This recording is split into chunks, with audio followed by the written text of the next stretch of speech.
তো আফগানিস্তানে কেউ বাহির থেকে এসে টিকতে পারেনি কেন? বেশিরভাগ আফগানিদের জন্মগত সত্য বলা এবং জন্মগত ন্যায়পরায়ণ হওয়ার স্বভাবটাকে ধ্বংস করতে পারেনি। এই জন্য কেউ আফগানিস্তানে এসে সেভাবে বেশি দিন টিকতে পারে।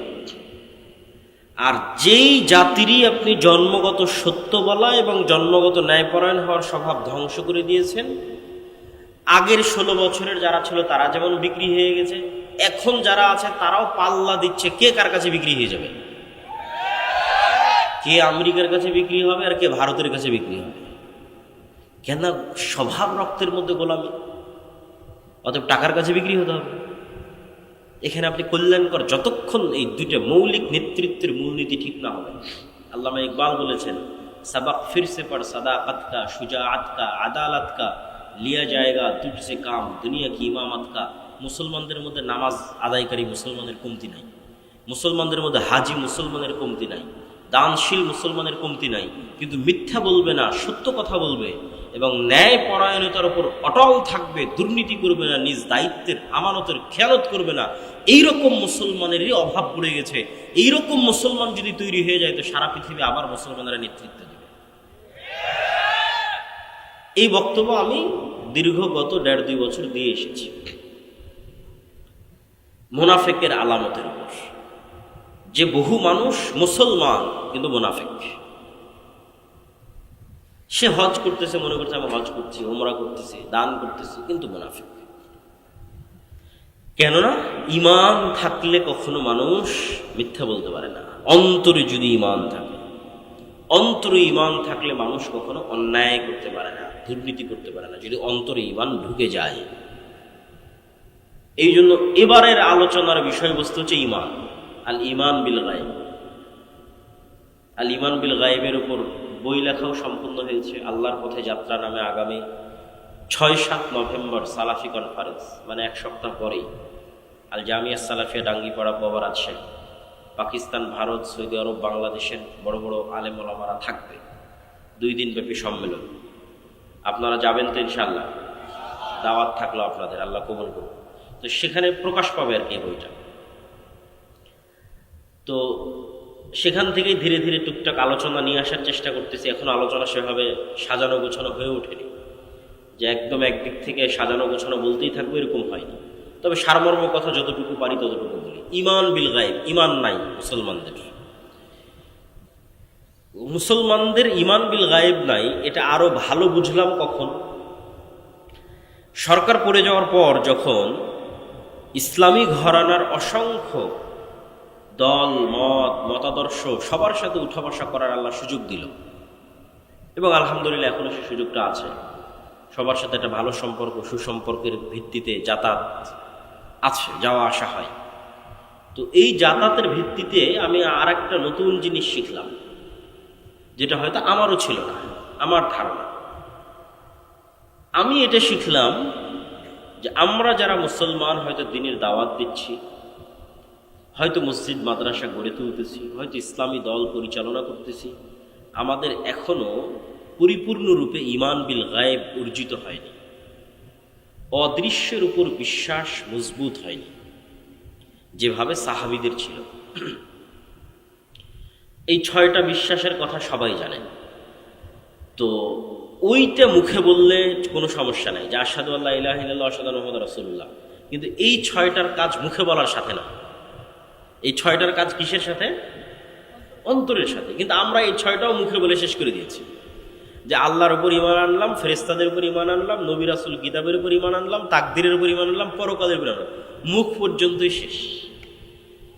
কেউ আর বাস্তবে কোনোদিন অন্তর দিয়ে সত্যিকারভাবে বিশ্বাস করলো না যে আল্লাহ কে, আল্লাহর শক্তি কি, আর ফেরেশতা কে, ফেরেশতা কোথায় থাকে, কি করে, ফেরেশতা আসলে আছে কিনা পৃথিবীতে, আর পরকাল পুনরুত্থান, মরার পরে কিভাবেই বা পরকাল পুনরুত্থান হবে।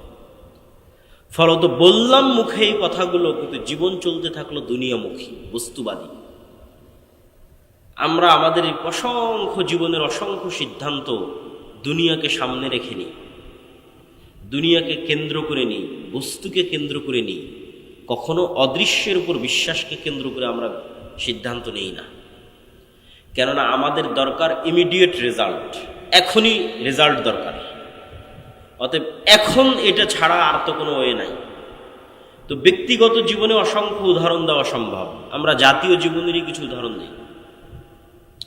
যে ঈমান বিল গায়েব দুর্বল এবং ঈমান বিল গায়েব সম্পর্কে জ্ঞান অর্জন করা প্রয়োজন কেন? মুসা আলাইহিস সালাতু ওয়াস সালাম ফিরআউনের মোকাবেলায় যত দুর্বল ছিলেন, আজকের ফিলিস্তিনের গাজার মুসলমানেরা ইসরায়েলের মোকাবেলায় অত দুর্বল নয়। আবারও বলি, আজকের ফিলিস্তিনের গাজার মুসলমানেরা দুনিয়াবী শক্তির দিক থেকে আজকের ইসরায়েলের কাছে যত দুর্বল, তার চেয়ে শত গুণে বেশি দুর্বল ছিলেন দুনিয়াবী শক্তির দিক দিয়ে নবী মুসা ফেরাউনের দুনিয়াবী শক্তির সামনে। একটা পয়েন্ট গেল। পয়েন্ট নাম্বার 2, আল্লাহর নবী মুহাম্মদ সাল্লাল্লাহু আলাইহি ওয়াসাল্লাম তার সাহাবী আবু বকর, ওমর, ওসমান, আলী রাদিয়াল্লাহু তাআলা আনহুম, পরবর্তীতে যারা উমাইয়া খেলাফতের সময় বিভিন্ন দেশ বিজয় করেছে, মুহাম্মদ বিন কাসেম হোক, কুতাইবা বিন মুসলিম হোক, তারেক বিন জিয়াদ হোক, আর খালিদ বিন ওয়ালিদ, আর আমর ইবনে আল-আস হোক, যেই হোক না কেন, তাদের দুনিয়াবী শক্তি তৎকালীন বিশ্বের রোমান এবং পারস্যের তুলনায়, আমি আবারও বলি, মুহাম্মদ সাল্লাল্লাহু আলাইহি ওয়াসাল্লামের দুনিয়াবী শক্তি, আবু বকর, ওমর, ওসমান, আলীর দুনিয়াবী শক্তি, খালিদ বিন ওয়ালিদ, আমর ইবনে আল-আসের দুনিয়াবী শক্তি, তারেক বিন জিয়াদ, মোহাম্মদ বিন কাসেমের দুনিয়াবী শক্তি তৎকালীন বিশ্বের রোমান এবং পারস্যের দুনিয়াবী শক্তির তুলনায় যেই মাপে ছিল, তার চাইতে আজকের সমগ্র বিশ্বের 57টা মুসলিম দেশের দুনিয়াবী শক্তি আমেরিকা এবং ইসরায়েলের তুলনায় অনেক বেশি পরিমাণে দুনিয়াবী শক্তির অধিকারী হচ্ছে বর্তমান যুগের 57টা দেশের মুসলিম দেশের মুসলমানরা। ওই যুগের তুলনায়, সাহাবীদের যুগে রোমান এবং পারস্যদের দুনিয়াবী শক্তির তুলনায় তাদের যে দুর্বলতা ছিল, সেটার তুলনায় এই যুগের মুসলমানেরা বেশি শক্তিশালী। তাহলে এই যুগের মুসলমানরা মাজলুম কেন? বিজয় নাই কেন? বিজয় তাদের কাছে ধরা দিচ্ছে না কেন? ওই যুগের সাহাবীদের যেই লেভেলের ঈমান বিল গায়েব ছিল, মানে ফেরেশতাদের উপর তাদের যেই লেভেলের বিশ্বাস ছিল, আল্লাহর উপর তাদের যেই লেভেলের বিশ্বাস ছিল, পরকাল হবে, পরকাল কেমন, এটার উপর তাদের যেই লেভেলের বিশ্বাস ছিল, আজকের মুসলমানদের তার সিকি পরিমাণও নেই। ফলত দুনিয়াবী শক্তি যত বেশি থাক, কোনো কাজের কাজ হবে না, হচ্ছেও না।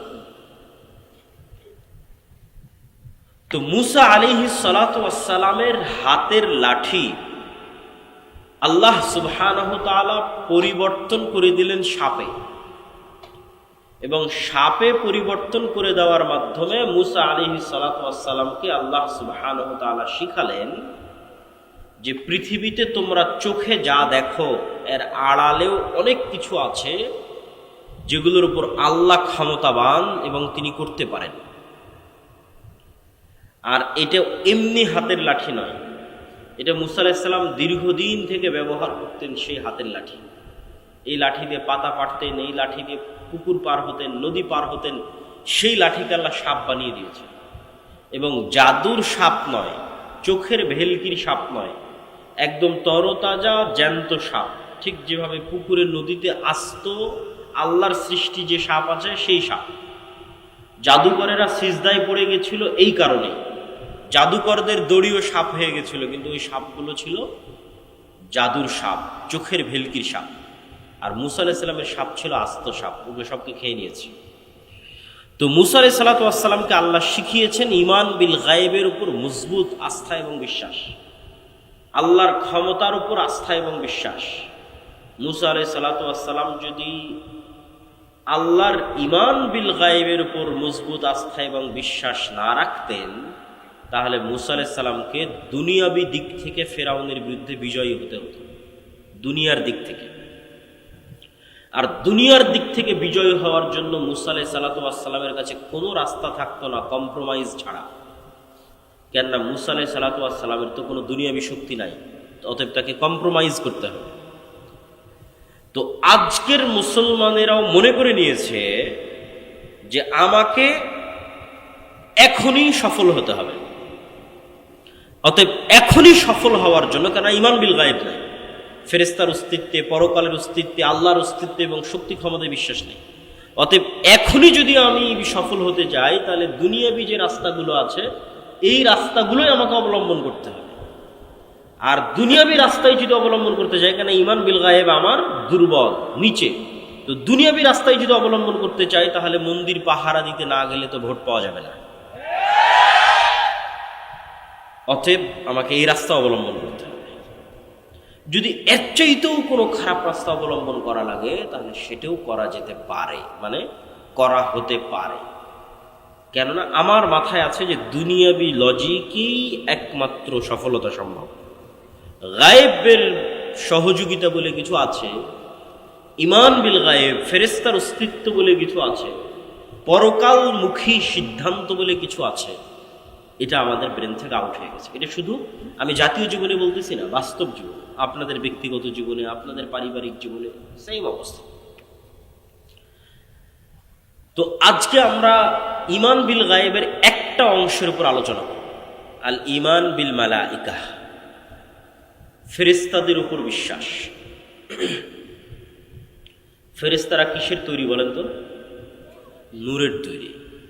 নূর হচ্ছে এক প্রকারের আলো, কিন্তু এই আলো নয়, সূর্যের আলো নয়, বিদ্যুতের লাইটের আলো নয়, কিন্তু এক প্রকারের আলো, যে আলো পৃথিবীতে আছে কিন্তু চোখে দেখা যায় না। তো আপনি বলবেন পৃথিবীতে আলো আছে চোখে দেখা যায় না, এটা আবার কোন আলো? তা আপনি যখন রিমোট দিয়ে এসি অন করতেছেন, তো রিমোট থেকে আলো বের হয়ে এসিতে গিয়ে লাগতেছে, ওই আলো কোথায় আপনি চোখে দেখলেন? তখন এসি বন্ধ হয়ে যাচ্ছে। আবার যখন চাপ দিচ্ছেন, আবার এসি অন হয়ে যাচ্ছে, এটা আলোর কানেকশনে অন অফ হয়ে যাচ্ছে। ইনফ্রারেড লাইট, এটা মেশিন দিয়ে ধরা যাচ্ছে কিন্তু চোখে দেখা যায় না। ওই যে লাইভ চলতেছে, ক্যামেরা, কম্পিউটার, মোবাইল, এগুলো সব আলো। আমার কথা আলোর ওয়েভের মধ্যে ভেসে, আপনি যখন ফোনে কথা বলতেছেন, রাত দিন ফোন ব্যবহার করতেছেন, ফোনে কথা বলছেন, ঢাকা কথা বলছেন, আমেরিকা, লন্ডন, ইউরোপ, সাথে সাথে আপনার কথা ইউরোপে চলে যাচ্ছে, ওইটা আলোর ওয়েভের মধ্যে দিয়ে ভেসে ইউরোপ চলে যাচ্ছে। কিন্তু দুঃখজনক হলেও সত্য যে আপনি রাত দিন ইউরোপ আমেরিকায় কথা বলতেছেন, আপনার কথা ইউরোপ আমেরিকার সাথে সাথে চলেও যাচ্ছে। রাত দিন লাইভ দেখতেছেন, হ্যাঁ গাজা এটা হচ্ছে, সাথে সাথে লাইভ দেখেন, আজকে মিরপুরে এটা জ্বলে যাচ্ছে, সাথে সাথে লাইভ আপনি দেখতে পাচ্ছেন মেশিনের মাধ্যমে। কিন্তু ঠিকই আবার আপনার এটার ঈমান নাই যে আপনার কথা এখন সাথে সাথে আমেরিকা লন্ডনে শোনা গেলেও, আমেরিকা লন্ডনের মানুষ বসে শুনতে পারলেও, আর আমেরিকা লন্ডনের কথা আমি এখন সাথে সাথে বসে শুনতে পারলেও, আমার এখনকার কথা আল্লাহ শুনছে না, সেটার বিশ্বাস নাই। অথচ যেটা ব্যবহার করে কথা বলতেছে, ওই ওয়েভ আল্লাহর তৈরি, যেটার মধ্যে দিয়ে কথা পাস হয়ে যাচ্ছে মোবাইলের মধ্যে, মোবাইল থেকে নেটওয়ার্কের মধ্যে, টাওয়ারের মধ্যে, সেখান থেকে আবার আমেরিকা চলে যাচ্ছে, এই যেটার মধ্যে দিয়ে পাস হচ্ছে এটা আল্লাহর তৈরি। তো এটার মধ্যে দিয়ে পাস হয়ে আমি মানুষের কথা শুনে নিচ্ছি, কিন্তু আল্লাহ আমার কথা শুনতেছে না। শুধু যেটা রেকর্ড হয়ে যাচ্ছে সেটা নিয়ে হয়তো আপনি চিন্তা করতেছেন। তা আমি লাইভ দেখতে পাচ্ছি, কিন্তু আল্লাহ সুবহানাহু ওয়া তাআলা আমাকে দেখতে পাচ্ছেন না, বা আমি হয়তো কোনো কিছু গোপনে করে ফেলে দিচ্ছি, এটা অসম্ভব। এই পৃথিবীকে এমনভাবে সেট করা আছে, ওই পৃথিবীর কোনো কিছুই, অন্তত আজকের বিজ্ঞানের আলো, এগুলোই আল্লাহ ব্যবহার করবেন, এগুলোই আল্লাহ করছেন, এটা কখনই নয়। কারণ আল্লাহ সুবহানাহু ওয়া তাআলা এগুলোর মুখাপেক্ষী। কিন্তু এইটা দিয়েই যদি এত দূর হওয়া সম্ভব, তাহলে আল্লাহর ক্ষমতা এবং শক্তি দিয়ে কত দূর হওয়া সম্ভব, সেটা বোঝানোর জন্য বলতেছি যে আমরা আজকে যে পৃথিবীতে বসবাস করতেছি, বিজ্ঞান বলে এই পৃথিবীতে আমাদের কোনো কথাও গোপন নয়, আমাদের কোনো কাজও গোপন নয়। সেটা আমরা যতই গোপন করার চেষ্টা করি, এগুলো সব সেভ হয়ে আছে। আমি অন্তত দুইটা উদাহরণ দিই, যে কাফা বিনাফসিকাল ইয়াউমা আলাইকা হাসিবা, তোমার হিসাব নেওয়ার জন্য আজকে তুমিই যথেষ্ট, এটা কোরআনের আয়াত। তো আমার হিসাব নেওয়ার জন্য আমি যথেষ্ট, কিভাবে আল্লাহ সুবহানাহু ওয়া তাআলা সেট আপ করে রেখেছেন যে আমার হিসাবের জন্য আমি যথেষ্ট। দুইটা উদাহরণ দেখি।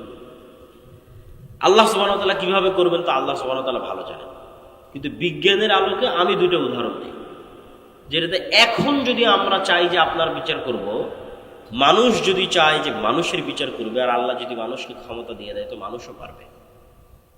সেটা কি?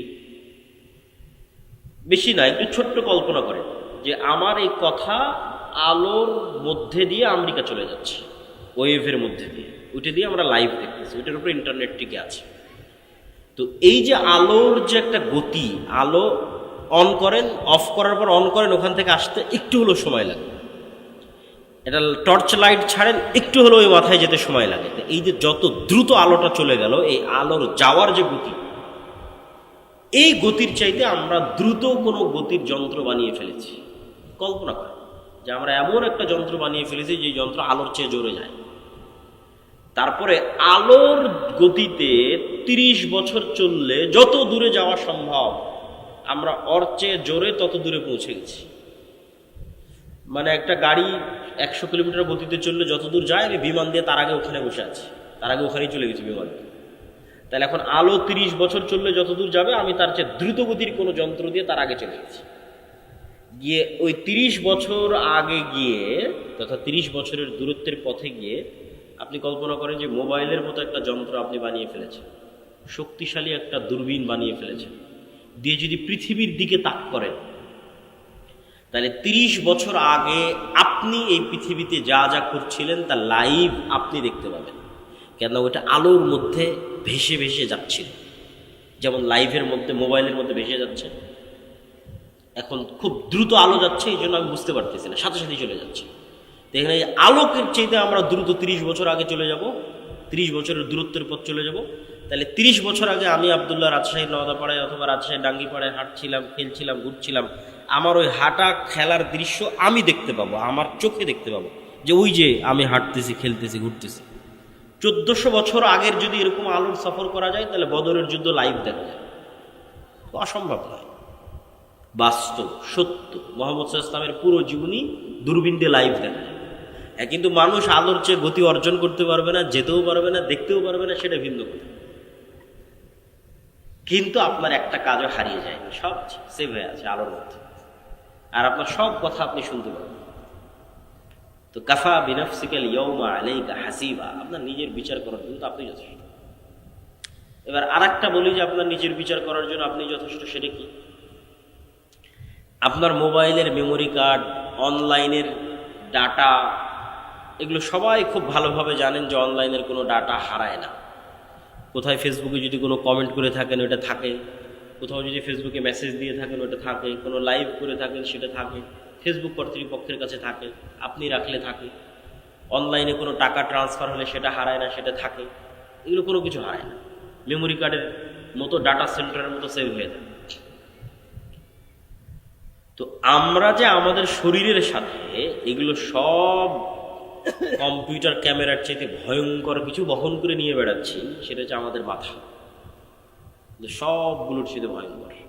এরা যেমন ক্যামেরা দিয়ে আমাকে ভিডিও করতেছে, করার পর এটা চিপস বের করে কম্পিউটারে দিবে, তাই না?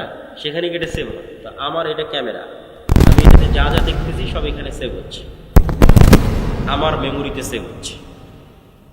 আমি যা যা দেখতেছি আমার মেমোরি, যা যা শুনতেছি সব আমার মেমোরিতে সেভ হচ্ছে, আমার মেমোরিতেই। এখন ইলন মাস্ক বলতেছে যে সে মানুষের ব্রেনের সাথে ইন্টারনেট কানেক্ট করার প্রযুক্তি নিয়ে আসার চেষ্টা করে, যাতে মানুষের ব্রেনের ডাটা অটোমেটিক ট্রান্সফার করা যায়। তাহলে কয়দিন পর তো আপনি আপনার ব্রেনের ডাটা ট্রান্সফার করে আপনি দেখতে পাবেন যে আপনি মোবাইলে কি দেখছিলেন, তো ব্রেনে সেভ হয়ে আছে কি দেখছেন, কেন এই ক্যামেরা দিয়ে গেছে এখানে সেভ হয়েছে। আপনি কান দিয়ে কি শুনছিলেন এখানে সেভ হয়ে আছে। কিন্তু মোবাইলের এদের ক্যামেরায় যে পরিমাণ জিবি ধারণ করা সম্ভব, তার সাথে হাজার লক্ষ কোটি গুণ জিবি এখানে ধারণ করা সম্ভব। 500 বছর যদি মানুষের ব্রেন কাজ করে, তাহলে 500 বছর যা যা দেখবে সব এই ব্রেনে সেভ থাকবে। এরকম পাওয়ারফুল মানুষের ব্রেন, এবং 500 বছরে যা যা শুনবে সব এখানে সেভ থাকবে। তো কাফা বিনাফসিকা ইয়াউমা আলাইকা হাসিবা, আজকে তোমার বিচারের জন্য তুমি যথেষ্ট, সব তো তোমার ব্রেনেই সেভ হয়ে আছে। এটা শুধু ডাটা ট্রান্সফার করা লাগে। যেহেতু কয়দিন পর মানুষই করে ফেলতেছে, আমি আল্লাহর কথাই যাচ্ছি না। আল্লাহ সুবহানাহু ওয়া তাআলা কিভাবে মানুষকে ধরবে সেটা আল্লাহ সুবহানাহু ওয়া তাআলা জানেন। আমি বলছি আজকে আপনি যদি আপনার বিচার করতে চান তা আপনি পারবেন, যে চলো আমি কি কি করেছি সব কি দেখেছি, কি বলেছি, কি শুনেছি, সব সেভ হয়েছে। কিচ্ছু আপনার এই ব্রেন ডাটা ট্রান্সফার করলে আপনি সব দেখতে পাবেন। আর এই যে আলো ওয়েভ, এর মধ্যে সব সেভ হয়ে আছে। আমরা যে আলোচনা থেকে এখানে আসছি যে ফেরেশতারা নূরের তৈরি, তো নূর তো দেখা যায় না। তো নূর এমন এক প্রকারের আলো যা দেখা যায় না, কিন্তু আলো এটা পৃথিবীতে আছে। তো এটা বোঝানোর জন্য অসংখ্য দলিল আছে। আমার ওই আল্লাহর পথে যাত্রা বই অসংখ্য দলিল আমি দিয়ে রেখেছি। আজকের এই সংক্ষিপ্ত আলোচনা একটু একটু অল্প অল্প করে বলি, কেন বক্তব্য দীর্ঘায়িত করতে চাই না, সংক্ষিপ্ত করতে চাই। আবারও আমাদেরকে রাজশাহী নয় ঢাকা ফিরে যেতে হবে, এটা একটু কষ্ট করার। ওয়াসসালাতু ওয়াসসালামু আলা মান লা নাবিয়্যা বা'দা। যাবতীয় প্রশংসা, হামদ ও সানা মহাপরাক্রমশালী আল্লাহ সুবহানাহু ওয়া তাআলার জন্য। সকলেই বলি আলহামদুলিল্লাহ। দরুদ ও সালাম বর্ষিত হোক পৃথিবীর সর্বশেষ ও সর্বশ্রেষ্ঠ রাসূল আহমদ মুহাম্মদ মুস্তাফা সাল্লাল্লাহু আলাইহি ওয়াসাল্লামের প্রতি। আজকে চাঁপাইনবাবগঞ্জের সীমান্তবর্তী উক্ত অঞ্চলে আমার সংক্ষিপ্ত বক্তব্যের বিষয়বস্তু আল ঈমান বিল গায়ব। গায়েব শব্দের অর্থ হচ্ছে অদৃশ্য, যা দেখা যায় না। আর ঈমান হচ্ছে অন্তরের বিশ্বাস। দ্বীন বা ইসলামের দুটো মৌলিক বিষয়, একটা হচ্ছে ইসলামের 5টি স্তম্ভ, আর একটা হচ্ছে ঈমানের 6টি শাখা বা 6টি স্তম্ভ। ইসলামের 5টি স্তম্ভ বাহ্যিকভাবে দেখা যায়, আর ঈমানের 6টা স্তম্ভ একটাও বাহ্যিকভাবে দেখাবেন মানুষকে, এটা সম্ভব। এই জন্য যে বিশ্বাসটা অন্তরে থাকে। ফলত পৃথিবীর প্রত্যেক মুমিনই মুসলিম, কিন্তু পৃথিবীর প্রত্যেক মুসলিম মুমিন নয়। কিন্তু কে যে মুমিন নয়, এটা বাছাই করার দায়িত্ব আবার দুনিয়ার মানুষকে দেওয়া হয়নি। যে আপনি আজ থেকে দায়িত্ব নিয়ে দেখতে লাগলেন যে ঠিক আছে, দেখি তো কে মুসলিম কিন্তু মুমিন নয়। এটার দায়িত্ব আল্লাহ নিজের কাছে রেখেছে। কেননা ঈমানের বিষয় অন্তরের সাথে, আর অন্তরের খবর পৃথিবীতে কেউ জানে না। ফলত কে যে মুমিন আর কে যে মুমিন নয়, এটা কেউ ছাড়া কে জানে না, আল্লাহ সুবহানাহু ওয়া তাআলা ছাড়া কেউ জানে না। তাহলে ইসলাম বাহ্যিক, যে একটা মানুষ এসে বলল, ভাই আশহাদু আল্লা ইলাহা ইল্লাল্লাহ ওয়া আশহাদু আন্না মুহাম্মাদার রাসূলুল্লাহ, আমি সাক্ষ্য দিচ্ছি আল্লাহ ব্যতীত কোনো মাবুদ নেই, মুহাম্মদ সাল্লাল্লাহু আলাইহি ওয়াসাল্লাম আল্লাহর রাসূল। অন্তরে এটা আছে কিনা কেউ জানে না। একটা মানুষ বাহ্যিকভাবে মসজিদে এসে সালাত আদায় করতেছে, সে মুসলমান হিসেবে গণ্য হবে, তার রক্ত হারাম। জাকাতের সময় জাকাত দিচ্ছে, রোজার দিনে রোজা থাকছে অথবা থাকাটা দেখাচ্ছে, তাহলে এরা সবাই বাহ্যিকভাবে মুসলমান হিসেবে গণ্য হবে। কিন্তু এই মুসলমান ব্যক্তি মুমিন না হয়ে মুনাফিকও হতে পারে। স্বয়ং রাসূল সাল্লাল্লাহু আলাইহি ওয়াসাল্লামের যুগে মুনাফিক ছিল, আমাদের যুগেও মুনাফিক আছে। এবং আমি গত 1.5-2 বছর মুনাফিকির যে আলামত, সেদিকেই বক্তব্যের বিষয়বস্তু বানিয়েছিলাম। যে রাসূলুল্লাহ সাল্লাল্লাহু আলাইহি ওয়াসাল্লাম বলেছেন যে মুনাফিকের আলামত ইযা হাদ্দাসা কাযাবা ওয়া ইযা ওয়া'আদা আখলাফা ওয়া ইযা তুমিনা খানা। কথা বললে মিথ্যা বলে, ওয়াদা করলে ভঙ্গ করে, দায়িত্ব দেওয়া হলে দায়িত্বের সাথে খেয়ানত করে। তো আমি বক্তব্য দিতে গিয়ে বলেছি যে 5 ওয়াক্ত সালাত আদায়কারী, নামাজি, হাজি, উমরাকারী মুসলমানের অভাব নাই, কিন্তু সত্যবাদী, নিজ দায়িত্বের উপর ন্যায়পরায়ণ, নিজ দায়িত্বের আমানতের খেয়ানত করে না, এরকম মুসলমান খুঁজে পাওয়া কঠিন। কেননা গত 16 বছর যারা ছিল তারাও তাহাজ্জুদের সালাত আদায় করত। তাহলে আপনি তাহাজ্জুদের সালাত আদায় করার পরেও আপনি সত্যবাদী নন, মিথ্যুক। কেননা যে রাজনীতি আমাদের দেশে আছে, গণতান্ত্রিক রাজনীতি, এটা মিথ্যা ছাড়া চলা সম্ভব না। তো এটা করতে হলে মিথ্যা বলতেই হবে। এভাবেই এর সিস্টেমটা ডেভেলপ করা আছে। সেটা পার্টির মধ্যে হোক, পার্টির বাইরে হোক, অন্য দলের বিরুদ্ধে হোক, অন্য দলের পক্ষে হোক। পার্টির মধ্যেও কেন?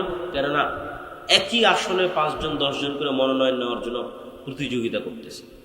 তাহলে পার্টির চেয়ারম্যানের কাছে তো সবাইকে মিথ্যা বলতে হবে, না হলে তো আরেকজনকে মনোনয়ন দিয়ে দিতে পারে। বুঝতে পারেননি? আর একজনের নামে তো মিথ্যা বলতে হবে যে না ও এটা করে না, ও এটা করে না, ও এটা করে না। এইভাবেই এই রাজনীতিটা ডেভেলপ করা আছে। গণতান্ত্রিক রাজনীতিটা ডেভেলপই করা হয়েছে মুসলমানদের মধ্যে মিথ্যার কালচার অব্যাহত রাখার জন্য। কেননা ব্রিটিশরা 190 বছর মুসলমানদেরকে গোলাম রেখে মিথ্যা বলা শিখিয়েছে। বাই বর্ন মুসলমানেরা মিথ্যা বলা জানত না। আর মক্কার মুশরিকরা, কাফেররা পর্যন্ত মিথ্যা বলা জানত না। মুসলমান তো বহুদূরের কথা। আবু সুফিয়ান মুহাম্মদ সাল্লাল্লাহু আলাইহি ওয়াসাল্লামের সবচেয়ে বড় শত্রু, সব যুদ্ধে আল্লাহর নবীর বিরুদ্ধে নেতৃত্ব দিয়েছে। আবু সুফিয়ান যখন বাদশাহ হিরাক্লিয়াসের দরবারে, তখন লাইভ নাই, রেকর্ডিং নাই, কেউ সাক্ষী দিবে তার বিরুদ্ধে সেটা নাই, কিচ্ছু নাই, ফোন নাই, মাইক নাই, কিচ্ছু নাই। আবু সুফিয়ান চাইলেই মিথ্যা বলতে পারত, কিন্তু আবু সুফিয়ানরা মিথ্যা বলাটা জানতো না। তো মিথ্যা না বললেই মানুষ নেতা হয়ে যায়। মানে সত্যিকার জন্মগত প্রকৃত নেতা মিথ্যা না বললে অটোমেটিক নেতা হয়ে যাবে, এবং ন্যায় পরায়ণ হলে অটোমেটিক নেতা হয়ে যাবে। এটা হচ্ছে বাই ডিফল্ট নেতা, অটোমেটিক নেতা যদি ন্যায় পরায়ণ। এই নেতৃত্বের গুণ ছিল মুহাম্মদ সাল্লাল্লাহু আলাইহি ওয়াসাল্লামের মধ্যে, এই নেতৃত্বের গুণ ছিল নবীদের মধ্যে, এই নেতৃত্বের গুণ মুসলমানদের। কিন্তু যখন ইউরোপীয় উপনিবেশের মাধ্যমে শুধু ভারত, পাকিস্তান, বাংলাদেশ না, ওই আফ্রিকাও পর্যন্ত যখন এদের পদানত হয়েছে, তো এদেরকে গোলাম বানিয়ে মিথ্যা বলা, দুর্নীতি করা এবং চুরি করানো শেখানো হয়েছে। কেননা আপনি যখন গোলামি করবেন তখন এটা ছাড়া রাস্তা থাকে না। সারাদিন না খেয়ে আছে 5 জন মানুষ, এখানে সারাদিন না খেয়ে আছে। আমি একটা রুটি নিক্ষেপ করে দিলাম, তো 5 জন ক্ষুধার্ত মানুষ এই রুটিটা নিয়ে কাড়াকাড়ি করবে না? এই রুটিটা পাওয়ার জন্য একজন আরেকজনকে হত্যা করবে না? এটাই হলো গোলামির মাধ্যমে ট্রেনিংটা হয়। যখন আপনি গোলাম হয়ে গেছেন তখন একটা টাকার জন্য মিথ্যা বলবেন, একটা টাকার জন্য আরেকজনকে হত্যা করবেন, একটা টাকার জন্য আরেকজনকে ধোঁকা দিবেন। এই কালচারটা গোলামির মধ্যে তৈরি হয়। বানু ইসরাইলদের ইতিহাস পবিত্র কোরআনে এত বেশি কেন দেওয়া আছে? বানু ইসরাইলের ইতিহাস পবিত্র কোরআনে এই জন্য এত বেশি দেওয়া আছে যে বানু ইসরাইলরা এত বিশাল বিশাল নেয়ামত পাওয়ার পরেও কিভাবে মুনাফিকি করছিল, কিভাবে ধোঁকা দিচ্ছিল, কিভাবে 2 নম্বরি করছিল, সেগুলো তুলে ধরা আছে। তো এগুলো ওদের রক্তের মধ্যে মিশে গেছিল ফেরাউনের কয়েকশো বছর গোলামি করার কারণে। আর এই কারণেই মুসা আলাইহিস সালাতু ওয়াস সালামকে আল্লাহ ফেরাউনের বাড়িতে মানুষ করেছে। কেননা মুসা যদি আর 10টা বানু ইসরাইলের সাথে মানুষ হতো, তাহলে আর 10টা বানু ইসরাইলকে খাওয়ার জন্য মিথ্যা বলতে হয়, চাকরির জন্য মিথ্যা বলতে হয়, একটা রুটির জন্য দুর্নীতি করতে হয়। তাহলে মুসা আলাইহিস সালাম ওদের সাথে থাকতে থাকতে গোলামির নেচারগুলো না রক্তের মধ্যে ঢুকে যেত, বিকজ তার জাতি হচ্ছে গোলাম, বানু ইসরাইলরা গোলাম। তো মুসা আলাইহিস সালামের মধ্যে যেন গোলামির স্বভাব না ঢুকে, এই জন্য বাদশার বাড়িতে মানুষ করা হয়েছে, যেন জন্মগত সত্য বলা, জন্মগত ন্যায়পরায়ণ হওয়া যেন ভিতরে থেকে যায়, নষ্ট যেন না হয়।